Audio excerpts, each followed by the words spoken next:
اساتذۂ کرام اور میرے پیارے ساتھیوں، السلام علیکم۔ میرے لیے فخر کی بات ہے کہ مجھے آپ جیسی شخصیت کے درمیان اس یوم آزادی کی تقریب میں کچھ کہنے کی سعادت حاصل ہو رہی ہے۔ ہم سبھی جانتے ہیں ہمارے اسلاف نے برسوں انگریزوں کی غلامی میں گزارے ہیں۔ ہم ان دنوں کو صرف یاد کر کر اتنے بے چین ہو جاتے تو پھر سوچے کہ جو ایسے حالات سے گزرے ہوں گے ان پر کیا بیتی ہوگی۔ یاد کیجئے، ایک وہ زمانہ تھا کہ جب ہم اپنی مرضی کی زندگی نہیں گزار سکتے تھے۔ ہمارے ملک کے کسان دن بھر انگریزوں کے حکموں کے مطابق کام کیا کرتے تھے۔ سوچئے وہ وقت کتنا تکلیف دہ رہا ہوگا۔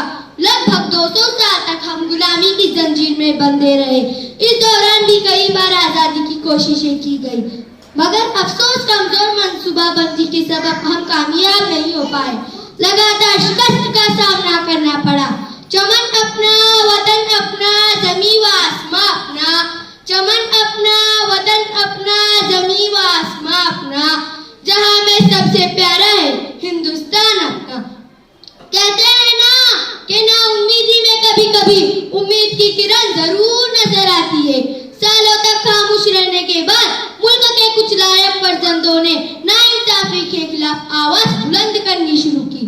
نتیجہ یہ ہوا کہ سوئے ہوئے جذبات کی انگڑائی لی اور پھر دیکھتے دیکھتے ایک ہجوم کھڑا ہوا۔ اس بار حوصلے جوان تھے کیونکہ یہ سب ایک منصوبہ کے تحت ہوا تھا۔ نتیجہ یہ نکلا کہ غلامی کی زنجیروں کو چھیلتا ہوا آزادی کا سورج نمودار ہوا۔ آج ہم اسی دن کی یاد میں ایک تقریب منا رہے ہیں، تو آئیے ہم وعدہ کرتے ہیں کہ ہمارے ملک میں امن و سلامتی کی فضا ہمیشہ رکھیں گے۔